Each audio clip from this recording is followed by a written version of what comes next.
자, 여행을 할 때는 중요한 것이 어디를 가느냐, 언제 가느냐 그런 것보다는 누구와 가느냐가 훨씬 더 중요합니다. 그렇지요? 저도 이제 여행을 좋아하는 사람인데 어디를 가느냐, 언제 가느냐 그것보다는 누구와 가느냐가 항상 중요해요. 그래서 정말 좋은 사람들하고 같이 가면 여행은 어딜 가든지 상관이 없어요. 근데 아무리 좋은 장소라 할지라도 불편한 사람하고 같이 가면은 그건 여행이 아니라 아주 그냥 두려움이에요. 그런 것을 경험할 수 있습니다. 근데 우리 인생길도 마찬가지예요. 누구와 동행하느냐가 아주 중요한 문제입니다. 아무리 환경이 어려워도 사람이 좋으면 그러면 우리는 평안을 얻을 수가 있습니다. 어느 성도들이 둘이 싸움을 하더니 그러더래요. 한 사람이 저 이 집사가 천국 가면 나는 천국 안 간다고. 그럴 수가 그렇게 말할 수 있습니다. 누구와 동행하느냐 이게 중요한데 예수님께서는 우리에게 성도들이 세상을 동행할 수 있도록 두 종류의 가족을 허락해 주셨습니다. 먼저는 육신의 가족이에요. 여러분이 지금 살고 있는 가족은 하나님께서 준비해 주신 최고의 사람들이다 이렇게 생각됩니다. 이것을 믿어야 됩니다. 남편은 아내가 최고라고 믿고 아내는 남편이 최고라고 믿어야 되는 것이죠. 부모와 자식 간에도 마찬가지예요. 이렇게 신뢰가 있어야 됩니다. 그래서 가족은 어려움이 오면 하나로 뭉치죠. 그리고 그 어려움을 극복해 나갑니다. 그래서 가만히 생각해 보면 행복하게 사는 비결이 하나 있는데 이것이에요. 내가 지금 동행하고 있는 그 배우자가 나보다 훨씬 나은 사람이라 그렇게 생각하고 그렇게 믿으면 평생을 행복하게 살 수 있어요. 아이고 나 같은 사람이 어떻게 저렇게 귀한 사람과 동행할 수 있을까? 그러니까 저 배우자가 나보다 훨씬 낫다고 생각하면 그 사람은 평생 행복하게 살아요. 사실이 그렇습니다. 그런데 내가 지금 동행하는 그 배우자가 아이고 저건 나보다 못한 사람이야. 수준이 몇 단계 떨어져 이렇게 생각하면 그럼 평생 불행할 수밖에 없어요. 제가 아는 부부가 하나 있는데 그분들은 아내는 대학을 나왔는데 남편은 고등학교, 중학교밖에 못 나왔어요. 그래가지고 우리가 볼 때는 저 부부가 제대로 살 수 있겠어라고 생각을 했는데 의외로 행복하게 잘 살아요. 그러나 그런 믿음이 있는 것이에요. 그 사람들에게는. 내 배우자는 나에게 최선을 맞춰준 하나님의 선물이다 이렇게 믿는 것이에요. 그러니까 그 가정이 평안하게 살 수가 있습니다. 그러니까 가족들에게는 항상 그런 말을 해야 돼요. 당신 덕분입니다. 나는 그런 말을 많이 안 해가지고 맨날 혼나요. 마누라한테. 그런 부분이 있는데 당신 덕분입니다. 그런 말을 많이 하셔야 돼요. 그렇게 세상을 살아가는 하나의 가족이 있고 또 하나의 가족을 하나님께서 만들어 주셨는데 그것은 영적인 가족, 교우들이에요. 교우들. 예수님 안에서 영적인 가족이 바로 교우들인데 예수님은 그렇게 말씀했어요. 말씀을 전하다가 예수님, 당신의 어머니와 동생들이 왔습니다. 그러니까 주님이 하신 말씀이 뭔가 하면 영적인 가족보다 육신적인 가족보다 영적인 가족이 훨씬 더 중요하다는 말씀을 하세요. 좀 뜻밖이었는데 잘 생각해 보세요. 예수님 말씀입니다. 영적인 가족이 하나님의 영적인 가족이 육신의 가족보다 훨씬 더 중요하다는 의미를 말씀하시는 그 말씀을 가만히 보면서 정말 그럴까라고 생각을 했는데 이제 주님 생각은 그러신 것 같아요. 잠깐 있는 육신의 가족보다 영원히 사는 영적인 가족이 훨씬 더 중요하다라고 생각하신 것 같아요. 그래서 동생들도 있고 어머니도 있었는데 물론 그분들을 사랑하지 않은 것은 아니에요. 그러나 주님 말씀은 영적인 가족이 훨씬 더 귀하다 이런 의미로 이렇게 말씀을 합니다. 그래서 교회는요, 우리가 생활을 이렇게 우리는 영적인 가족이에요. 하나의 가족이에요. 혈육적인 가족도 있지만은 우리 있는 사람들은 모두가 다 가족이에요. 그런데 이 가족이 이제 생활을 하고 있다가 새 가족이 들어오는 거예요. 그러면 그 새 가족이 들어와 가지고 이 가족에 흡수가 되고 하려면 시간이 필요해요. 그래서 새 가족 교육을 하고 새 가족 이제 환경을 만들어 주면서 적응할 수 있도록 도와줘요.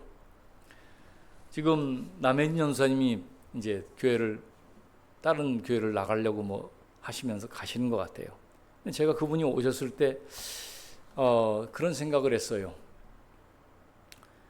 이렇게 새 가족이 화합되거나 이렇게 흡수되는 데는 좀 시간이 필요해요. 근데 이분이 시간이 조금 필요하겠다 그런 생각을 했어요.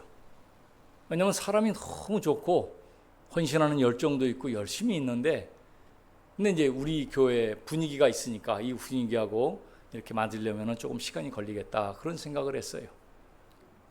그러니까 새 가족이 들어오면 언제나 그런 과정이 필요해요. 그래서 하나로 이렇게 지금 두물머리라고 하는 곳에 가면은 두물머리, 두 물이 만나는 곳이에요.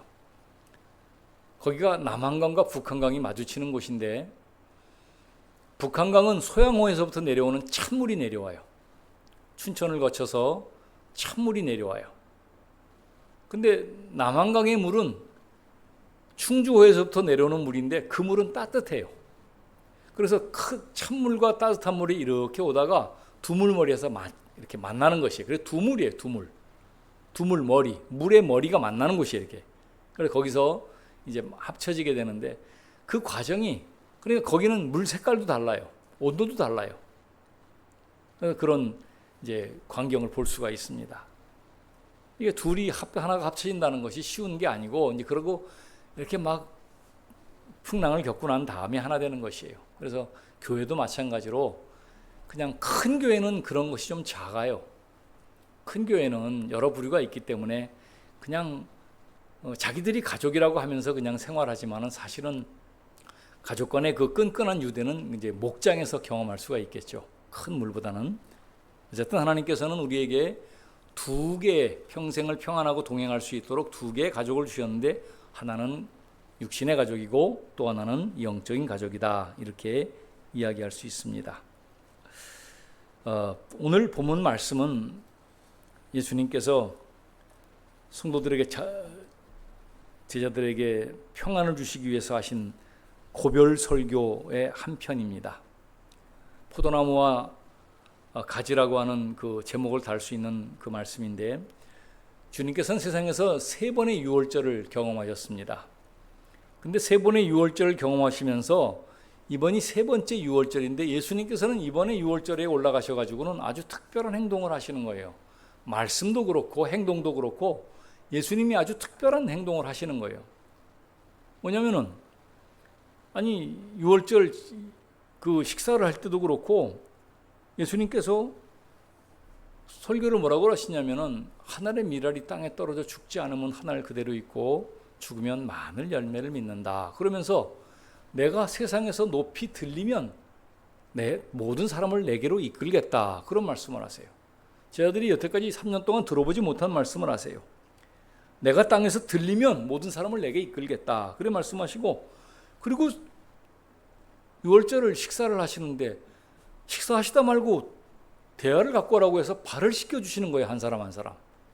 이것도 좀 특별한 행동이었어요. 그러고 나서 뭐라고 그러시냐면, 너희 중에 한 사람이 나를 팔 것이다 라고 말씀하세요. 제자들이 예수님이 십자가에 못 박힐 것을 전혀 생각지도 못하고 그러고 있으면서 몇 번 나를 팔 것이라 얘기를 하고서 이 과정을 거치고 나니까 제자들이 두려웠어요.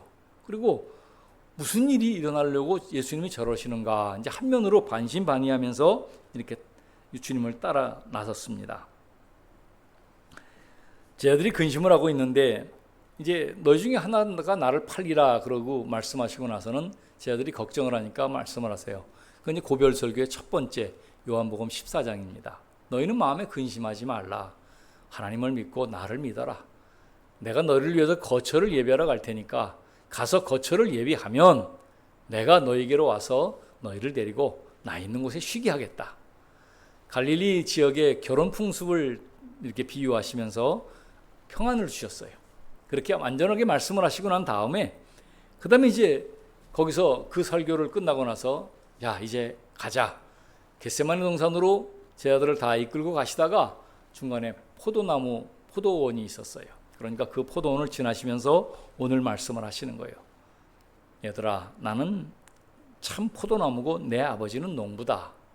그러시면서 말씀을 쭉 이어가시며 제자들에게 말씀을 남기십니다.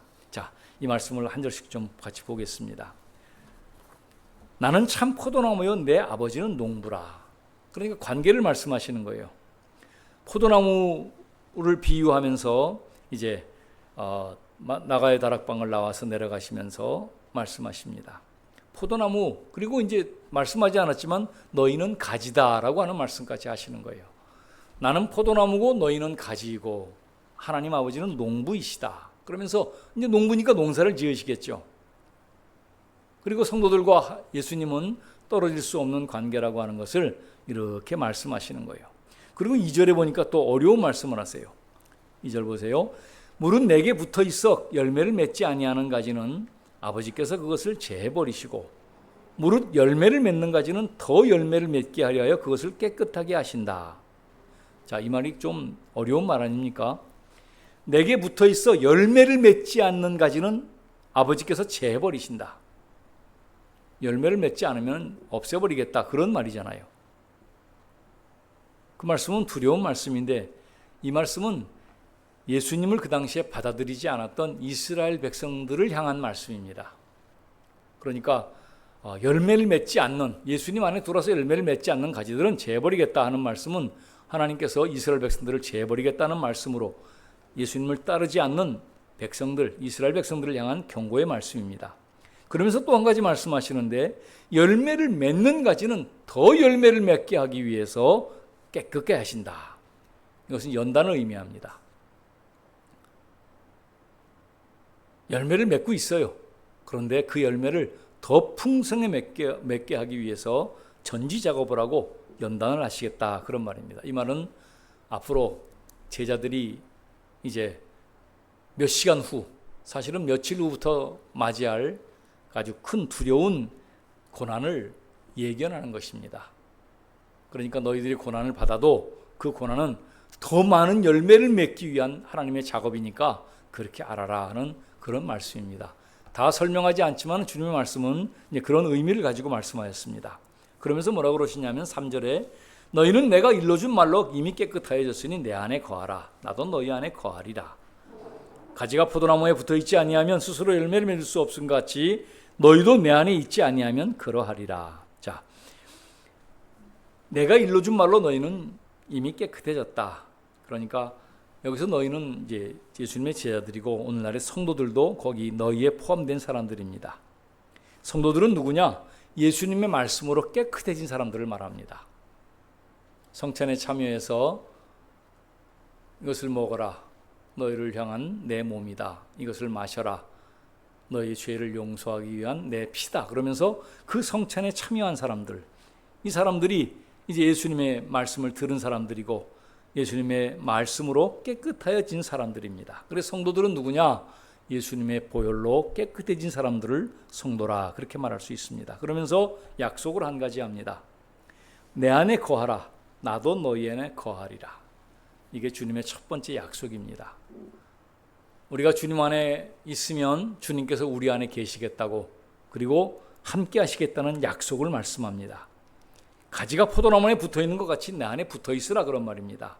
그러면 내가 너와 동행해 주겠다 하는 약속을 주님께서 하신 겁니다.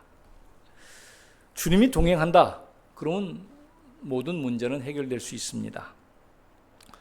지난주 주보에 제가 글을 하나 이렇게 올렸는데 어느 어려움을 겪고 있는 왕과 신하가 이제 왕궁을 쫓겨나 가지고 이렇게 도망을 다니고 있는데 한 집안에 들어가 가지고 도움을 받았어요. 농부 한 사람이 왕을 극진하게 대접을 하고 왕인지 모르고 그냥 나그네인 줄 알면서 그냥 대접을 잘 했어요. 근데 난이 평정이 돼 가지고 왕이 왕궁으로 돌아왔습니다. 돌아와 가지고 그 농부를 불렀습니다. 내가 사실은 왕이다. 내가 나를 적진히 대접했는데 내가 너를 위해서 해줄 것이 있느냐 물어보니까 농부가 다른 말을 하지 않고 아유 내가 나이에 뭐가 필요하겠습니까? 나는 다 됐습니다. 다만 며칠 있다가 내가 환갑을 맞이했는데 우리 아이들이 환갑잔치를 해준다니까 그때 한번 좀 들려주십시오 라고 얘기를 해요. 아주 지혜로운 농부예요. 그러니까 알았다고 하고 왕이 그 농부의 집을 환갑잔치 때 갔답니다. 근데 왕이 가는데 그냥 가겠어요? 신하들이 왕이 거기 환갑잔치라는 그 농부의 집을 완전히 변모시켜가지고 왕이 들어가서 식사를 할 수 있는 그 자리를 만들어주고 곳간의 창고에 가득 채워주는 그런 은혜가 있었다. 이제 그런 이야기를 적어놨습니다. 주님이 동행하시면 그런 일이 벌어지는 것이에요. 주님이 동행하시면 그 동행한 그 집은 아주 큰 은혜와 평안을 얻습니다. 여러분 주님이 동행하시면 문제 해결이 다 돼요. 사람은 모두 문제가 끊이지 않는데 주님께서 동행하신다는 것만 알면은 걱정이 사라져요 먼저. 그리고 걱정이 사라진 다음에 문제를 주님께 상의할 수 있어요. 주님은 살아계신 분이기 때문에 주님 내가 이런 문제가 있으니까 날 도와주세요. 그렇게 말씀하면 주님은 걷어붙이시고 우리를 도와주시는 분이세요. 이게 동행의 약속에 포함된 약속들입니다. 내 안에 거하라 나도 너희 안에 거하리라. 주님이 탄 배에도 풍랑이 일어나요. 그러나 그 풍랑은 주님의 그 능력을 보게 되는 은혜의 풍랑이다 그렇게 말할 수 있습니다. 주님이 동행하면 병든 자가 치유를 받습니다. 치유를 받지 못해도 평안해질 수 있어요. 주님이 동행하면 사업의 문제가 해결될 수 있습니다. 하나님이 손을 대시면 하나님의 손은 큰 손이에요. 큰 손. 어떤 아저씨가 이렇게 크리스마스 때 사탕을 준비해가지고 아이들을 불렀어요. 줄을 세워서 한 움큼씩 집어라 그랬더니 아이들이 손을 집어서 사탕을 한 움씩 다 집었어요. 근데 꼬마 하나가 딱 있더니 왜 안 집느냐 그랬더니 아저씨가 한 움큼 집어주세요 그랬어요. 그러니까 아이고 이놈은 지혜로운 놈이구나 하면서 손을 아저씨의 큰 손으로 전부 집어서 아이에게 주었다는 겁니다. 우리가 잡는 손은 작은 손이에요. 사탕이 몇 알이 안 들어가요. 그러나 주님이 가진 손은 큰 손이기 때문에 한번 덥석 잡아주시면 그 모든 것이 풍요롭게 될 수 있다는 말입니다. 주님이 동행하면 자녀의 문제가 수월하게 해결이 됩니다. 우리가 가진 모든 문제를 주님은 해결해 줄 수 있는 분이세요. 그러니까 주님의 동행이 문제예요. 너희가 내 안에 거하고 내가 내 말이 너희 안에 거하면 주님이 동행해 주겠다는 약속입니다. 나도 너희 안에 거하겠다. 이것이 큰 은혜입니다. 이 말씀을 꼭 기억하셔서 주님의 동행을 주님 나와 동행해 주세요. 내가 주님 안에 있겠습니다. 나와 동행해 주세요. 그런 기도가 우리에게 필요합니다. 자, 5절 말씀입니다. 나는 포도나무요 너희는 가지라. 그가 내 안에 내가 그 안에 거하면 사람이 열매를 많이 맺나니 나를 떠나서는 너희가 아무것도 할 수 없습니다. 주님 안에 거하면 주님이 영양분을 공급해 주세요. 우리에게 필요한 것들 생명의 능력의 기쁨의 믿음의 소망의 이 모든 좋은 양분들을 우리에게 공급해 주세요. 그러면 주님께서 그 공급을 해주신 것 따라 우리는 열매를 맺습니다. 이것이 두 번째 약속입니다. 그가 내 안에 내가 그 안에 거하면 사람이 열매를 많이 맺나니 우리 안에 거하면 열매를 맺게 해주시겠다 그렇게 약속을 하십니다. 일을 열심히 했는데 열매가 없으면 그러면 실족할 수밖에 없습니다. 그렇지요. 열심히 대학 준비를 했는데 열매가 없다. 그러면 또 낙담하지요.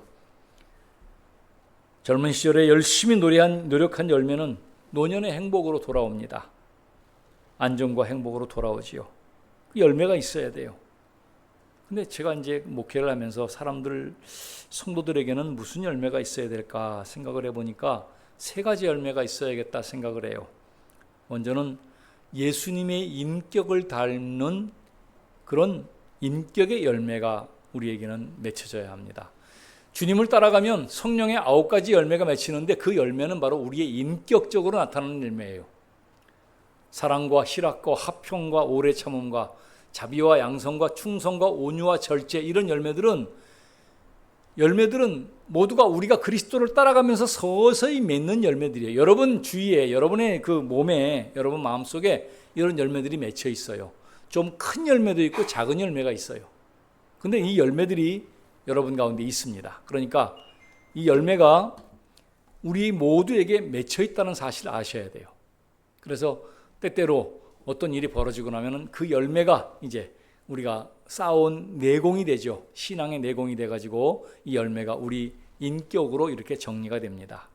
이런 예수님을 닮은 인격의 열매가 첫 번째는 맺혀야 된다 생각을 합니다. 두 번째 열매는 전도의 열매가 있어야 돼요. 내가 전도를 해서 구원받은 사람이 있어야, 그래야 천국 가서 할 말이 있어요. 하나님 앞에. 아마 여러분이 지금까지 몇 사람씩 전도는 했을 겁니다. 저도 어렸을 때부터 예수님 믿은 다음부터 전도를 한데 생각하면 중학교 학생 때는 제가 우리 반에 있는 아이들을 거의 다 전도했어요. 그 가운데 목사가 된 아이들도 있어요. 전도를 지금은 잘 몰라요, 누군지. 근데 이제 목사가 되면서는 오히려 전도를 잘 못했는데 어쨌든 그래도 전도의 열매가 있어야 돼요. 이것이 주님 앞에서 꼭 필요한 것입니다. 인격의 열매, 전도의 열매. 그 다음에 또 한 가지 열매는 선행의 열매예요. 이 선행의 열매는 우리가 살면서 맺은 선행인데 이것을 통해서 나중에 우리가 하나님 앞에 상급을 받습니다. 우리가 어떤 선행을 했는지 그 선행을 통해서 이렇게 상급을 받게 됩니다. 전도의 열매가 제일 크지만은 그 외의 모든 것들은 이렇게 상급으로 우리에게 돌아올 것이라 생각을 합니다. 여러분 열매를 맺으셔야 됩니다. 이것이 중요한 것입니다. 열매를 맺고 있나 한번 확인해 보시고요. 6절입니다. 사람이 내 안에 거하지 아니하면 가지처럼 밖에 버려져 마르나니 사람들이 그것을 모아다가 불에 던져 사르느니라. 주님 안에 거하지 아니하는 것들은 다 불사르게 됩니다. 종교다원주의, 예수님 말고 예수님 아니고도 다른 것으로도 구원받을 수 있다. 이런 것들은 다 나중에 불에 던져질 것들입니다. 뉴에이지 운동, 예수님 없이도 열매를 맺고 선한 세상을 만들려고 합니다. 이런 것들도 다 소용이 없어요. 아주 예수님 없이 뭔가를 잘해보려고 하는 그런 세상 문화들은 이제 나중에 다 불사름을 당할 것이다 라고 성경은 말씀합니다. 주님 밖에서 이루어지는 일들 다 어려운 것들입니다. 그런 말씀이고요. 자, 7절 중요한 말씀입니다. 너희가 내 안에 거하고 내 말이 너희 안에 거하면 무엇이든지 원하는 대로 구하라. 그리하면 이루리라. 이것은 기도의 응답의 약속인데 요한복음 14장 14절 그 전장에서도 말씀을 하세요. 내 이름으로 무엇이든지 내게 구하면 내가 행하리라. 내 이름으로 무엇이든지 구하면 내가 행하리라. 기도 응답의 약속을 해주셨는데 이제 여기서 좀 더 확실하게 말씀하시는 거예요. 너희가 내 안에 거하고 내 말이 너희 안에 거하면 무엇이든지 원하는 대로 구하라. 그리하면 이루리라. 저는 이 말씀을 처음 암송을 하고 배울 때, 어렸을 때 정말 모든 게 다 이루어주는 그 말씀으로 생각을 했어요. 근데 기도해 보니까 안 이루어지는 것도 많아요. 그래서 주님 말씀이 좀 이상하다. 이제 그래서 생각할 때가 있었어요. 근데 여기는 조건이 있다는 것을 알아야 됩니다. 너희가 내 안에 거하고 내 말이 너희 안에 거하면, 이 거한다는 의미가 뭘까? 요한일서 2장 6절에 보면 요한 사도가 이제 요한복음을 썼고 요한일서를 썼으니까 거기에 보면은 그 안에 거한다 하는 자는 그의 행하시는 대로 자기도 행할지니라. 예수님처럼 산다 그런 말이에요. 거한다는 말은. 주님의 안에 거한다는 말은 주님이 행하시는 대로 그대로 행한다 그런 뜻입니다. 삶을 본받는다는 의미다. 이렇게 이해하시면 좋겠습니다. 그러니까 예수님은 그러면 어떻게 살았을까? 예수님은 어떻게 살았어요? 희생과 섬김과 사랑이에요. 예수님이 행하신 모든 삶은 3년 동안 행하신 것이 희생, 섬김, 사랑. 저는 예수님의 좌우명이 요한복음 12장 24절이라고 생각해요. 하늘의 밀이 땅에 떨어져 죽지 않으면 하늘 그대로 있고 죽으면 많은 열매를 맺느니라. 그래서 희생하고 섬기는 사랑, 이것이 예수님의 좌우명이 아닌가 그런 생각을 합니다. 그러니까 예수님의 사랑과 희생과 섬김을 본받아 사는 것이 예수님의 안에 거한다 그런 의미라고 이해하시면 좋겠습니다. 제가 요즘 계속 고민하는 것 중에 하나가 기독교에 관한 부분입니다. 물론 우리 교회도 작지만은 그 작은 것을 떠나서 본질적인 문제를 고민하고 있어요. 어떻게 하면 교회가 다시 세상에서 그 빛과 소금의 역할을 감당할 수 있을까?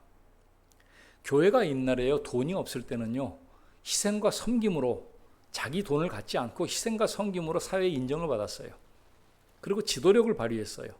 3.1 운동 때부터 그랬어요. 70년대까지. 그런데 그 이후에 교회가 돈이 많아지면서 그 돈을 섬김과 나눔에 희생하지 않고 다른 일에 쓰기 시작하면서 교회가 몸집을 부풀리고 이렇게 생활하면서부터 교회가 신뢰를 잃어버렸습니다. 지금은 교회를 신뢰하지 않아요. 종교조사를 해보면은 불교가 우선이에요. 불교가 먼저 기독교보다 훨씬 많이 신뢰한다는 그런 말로 나와요. 이게 이제 고민입니다. 목사로서, 저도 목사 중에 한 사람으로서 어떻게 하면 이 신뢰를 회복할 수 있을까? 물론 세상에 신뢰를 받는 게 별로 중요한 것은 아니에요. 그렇지만 예수님의 말씀을 증거하면서 세상 땅 끝까지 이르러 복음을 증거하는 우리의 삶으로서는 그렇게 하려면은 신뢰가 있어야 돼요. 그렇잖아요. 여러분도 그렇잖아요. 누가 말을 하면 그 말을, 누가 하는 말을 믿어요? 내가 신뢰하지 않는 사람 말을 믿습니까? 안 믿어요. 누구 말을 믿어요? 내가 신뢰하는 사람. 아, 저 사람 말은 확실해, 믿을만해. 그런 사람들 말을 믿잖아요. 그럼 그렇게 되려면 뭐예요? 신뢰가 있어요. 신뢰가. 사회가 교회를 신뢰해야, 그래야 교회가 하는 말을 믿지요. 그것을 어떻게 회복할 수 있을까? 이 거한다는 말 가운데 그 해결책이 있습니다. 예수님처럼 섬김과 희생과 나눔이 있으면 그럼 또 신뢰를 회복하게 될 수 있을 것이라 생각을 해요. 제가 고민 중에 있는 것입니다. 여러분도 같이 좀 기도해 주세요.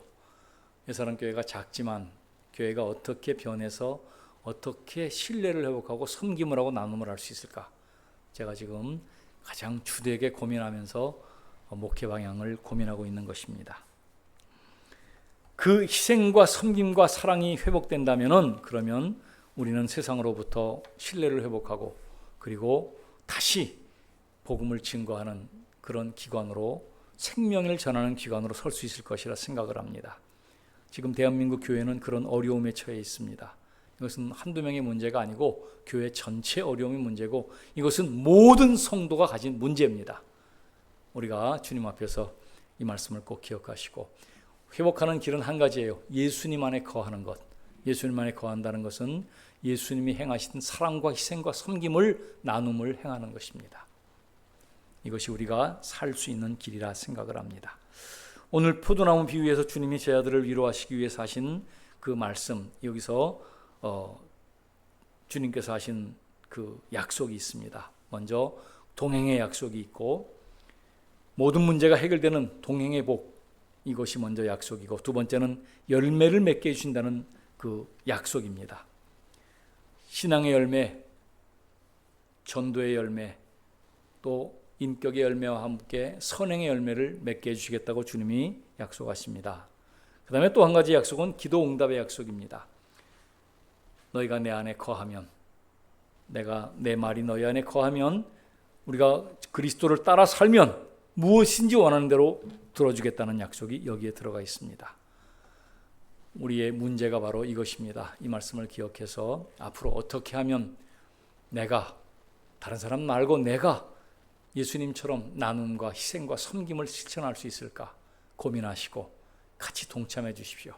그러면 주님의 놀라운 역사가 우리 가운데 다시금 새롭게 시작될 줄 믿습니다.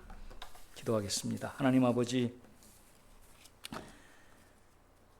참으로 기독교가 이 땅에 들어와서 생활한 지가 200여 년이 됐고, 또 개신교라는 이름으로 들어온 지도 140년이 됐는데, 주님, 그동안 많은 일이 있었고, 나라를 바로 세우고, 교육기관을 세우고, 의료기관을 세우고, 희생과 섬김의 나눔의 일들이 우리 선교사님들을 통해서 얼마나 많이 이루어졌고 지금도 이루어지고 있습니다. 하나님 아버지, 이제 다시금 기독교가 세상의 인정을 받고 하나님의 그 말씀을 따라 순종하는 삶을 살기 위해서 우리 성도들이 필요한 것들이 있는 것을 압니다.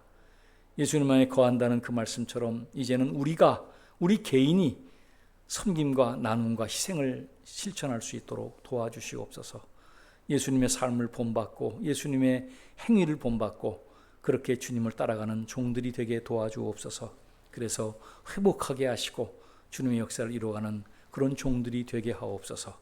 내가 일하는 그 자리에서 일하다가 예수 그리스도의 재림을 맞이할 수 있도록 나눔과 섬김과 희생이 있게 하여 주옵소서. 예수님의 이름으로 기도하옵나이다. 아멘.